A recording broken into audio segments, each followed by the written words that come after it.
여러분들이 진정으로 하늘의 면류관을 받기 원한다면 덥지도 차지도 않은 얇은 신앙의 물가를 떠나시기 바랍니다. 떠나시기 바랍니다.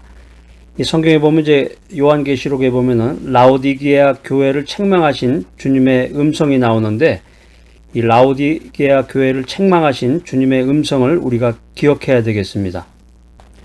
그리고 자신의 모든 것을 바쳐서 헌신할 수 있는 깊은 신앙으로 나가야 됩니다.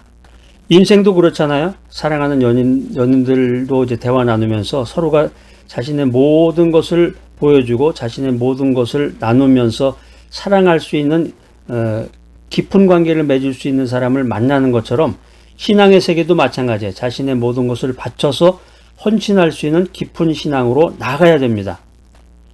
성경에 보면은 라오디게아 교회는 미지근한 신앙을 가지고 있었습니다. 미지근하다. 이건 이제 이것도 아니고 저것도 아닌 상태를 말하죠. 우리가 신앙생활하다 보면은 하나님이냐 세상이냐 이 태도가 분명해야 돼. 이게 이제 여호수아 24장 15절 말씀에 귀한 말씀이 쓰여져 있는데 한번 찾아보겠습니다. 구약 성경 여호수아 24장 15절 말씀. 자, 찾으신 분 한번 다 같이 읽어보겠습니다. 시작.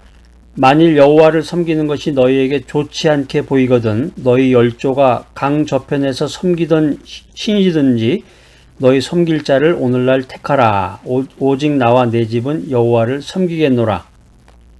이 말씀은 이제 여호수아가 미지근해서 분명한 태도를 보이지 않는 이스라엘을 향해서 말하고 있는 그런 내용인데, 사느냐 죽느냐, 오늘의 운세식으로 인생을 살 것이냐, 참 신앙으로 살 것이냐, 그것이 문제입니다. 자, 요한계시록, 성경 맨 마지막이 이제 요한계시록인데, 요한계시록 3장 17절 말씀 한번 찾아서 읽어보겠습니다. 자, 시작. 나는 부자라, 부요하여 부족한 것이 없다. 그러니까 이 라오디게아 교회 사람들이 자신의 신앙에 대해서 이렇게 자만하고, 뽐내면서 나는 부자야, 난 돈 많어, 내가 잘 살고 잘 먹고 잘 살고 나한테 부족한 게 없어, 이런 교만한 태도를 보이고 있다고 성경이 말하고 있습니다.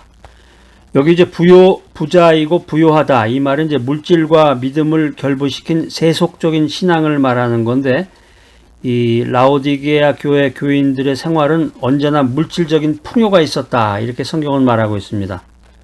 근데 사실 보면 이 라오디게아 교회가 뭐 잘못된 교회가 아니에요. 세상적으로 말해도. 지금으로 말하면 이제 신문지상에 이름이 자주 오르내리는 그런 교회죠. 명성이 자자하고 교인들 숫자 많고 아주 잘 나가고 앞서 나가는 교회. 여러분 아시죠?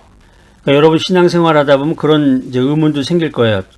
저 교회, 서울 뭐 강남이나 이런 어디에 있는 교회 수천 명이 모인다는데, 또 어떤 교회는 뭐 수만 명이 모인다는데, 그런 교회는 하나님이 뭐 엄청나게 큰 능력을 주셔서 그냥 은혜 위에 은혜가 충만한 교회고, 우리 교회 뭐 100명도 안 되고 한 20, 30명, 잘 나가봤자 50명 정도 모여서 찬송 부르면서 이렇게 믿음 생활하는데, 이런 교회는 주님이 찾아오시질 않겠지? 여러분 어떻습니까? 대답해 보세요. 라오디게아 교회, 엄청난 능력을 가진, 세상적인 능력을 가진 이 라오디게아 교회는 돈이 많단 말이에요. 재정적으로도 부유하고 사람들이 많으니까 헌금을 많이 할 거 아니에요. 고아원이라든가 양로원 같은 걸 세워서 불우이웃 돕기나 사회사업에 많은 것을 기여하고 있었습니다. 그러니까 이 라오디게아 교회는 또 거기 성도들은 우리에게 부족한 것이 뭐냐, 이런 영적인 자만감으로 가득 차 있었던 거죠. 자, 그런데 이게 엄청난 일이 생기네요. 하나님이 보시는 관점은 다르다는 거예요. 하나님이 보시는 이 라오디게아 교회의 그 형편이 그 사람들이 생각하는 것과 같지 않다라고 하는 것입니다. 인간이 자기 교만으로 가득 차면 하나님의 뜻을 분별할 수 없습니다. 자, 요한계시록, 성경 맨 마지막에 있는 요한계시록 3장 15절로 16절 말씀 한번 찾아서 읽어보겠습니다. 여기 막 엄청난 말이 나와요, 여기. 여러분 아까 그 질문하셨던 분 있죠? 저기 질문하셨던 분. 큰 교회는 큰 하나님이 오시고 작은 교회는 하나님이 오시지 않거나 조그만 하나님이 오시나요? 그 물어봤던 분 잘 들어보세요. 여기 성경에 나와 그대로. 자, 계시록 3장 15절 16절 찾으신 분 읽어볼까요? 시작. 내가 네 행위를 아노니 내가 차지도 아니하고 더웁지도 아니하도다. 내가 차든지 더웁든지 하기를 원하노라. 내가 이같이 미지근하여 더웁지도 아니하고 차지도 아니하니 내 입에서 너를 토하여 내치리라. 아니 이게 무슨 말씀이야? 우리가 교회 헌금이 얼만데 이 헌금 가지고 고아원, 양로원 이렇게 운영하고 불우이웃 돕기도 하고 사회사업 많이 하고 우리가 하나님을 위해서 주님께 영광 돌린 게 얼만데 이게 무슨 말씀이에요? 내 입에서 너를 토하여 내치리라. 이 말씀이 뭔 의미입니까? 주님께서는 이 미지근한 영적 상태에 머물러 있는 이 라오디게아 교인들을 거부하신다. 나는 너를 거부한다. 난 너를 버리겠다. 이런 책망을 하신단 말이에요. 성경 말씀대로 하나님의 뜻을 모르고 참신앙을 소유하지 못하면 참된 하나님의 백성이 아니다. 그래서 그 상태로 미지근하게 계속 머물러 있으면 우물 안의 개구리로 방콕만 하면서 세상도 모르고 주님의 뜻을 이루지 못하면 복음을 전하지 않으면 천국잔치에 참여할 수 없다. 이런 메시지를 주님께서 우리들에게 성경을 통해서 전해주고 계십니다. 우리가 진정으로 하늘의 면류관을 받기 원한다면 덥지도 차지도 않은 얕은 신앙의 물가에서 떠나야 된다라고 하는 것입니다. 자, 계속해서 누가복음 5장에 보면은 밤새도록 수고한 베드로에게 남은 것은 절망과 좌절뿐이었다. 이렇게 성경은 말하고 있습니다. 하나님이 없는 인간의 노력은 절망과 좌절뿐이다. 그렇지만 주님께서는 이런 절망의 인생에게 다가오신다라고 성경은 말하고 있습니다. 그리고 그물이 찢어지도록 많은 고기를 잡을 수 있는 힘과 용기를 부어주십니다. 주님만이 인생의 절망과 좌절을 소망과 비전으로 인생의 빈곤함을 풍요로움으로 채워주실 수 있는 분이다. 이 사실을 믿어야 되겠습니다. 말씀을 믿고 의지해서 순종한 베드로에게 전혀 다른 새로운 인생이 주어졌습니다. 하나님 나라의 메시지에 대한 올바른 반응은 부르심에 대한 즉각적인 순종이다. 이 사실을 기억하시기 바랍니다. 주님의 말씀은 인생관과 가치관을 변화시키는 강력한 어빌러티, 강력한 능력과 에너지와 파워가 있다. 그래서 인간의 능력만을 믿고 살다가 고난과 좌절과 절망에 빠진 현대인들에게 나에게 주님은 깊은 데로 가라 이런 소망을 주십니다.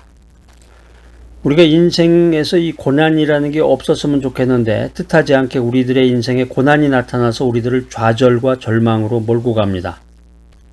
우리가 이 고난 때문에 우리의 인생이 갑자기 힘들어집니다. 고난 때문에 원망하고 고난 때문에 불평하고 고난 때문에 하나님께 울부짖기도 합니다. 그런데 여기 고난의 다른 측면이 우리들을 깜짝 놀라게 합니다. 시편 119편 71절 말씀 한번 찾아서 읽어보겠습니다.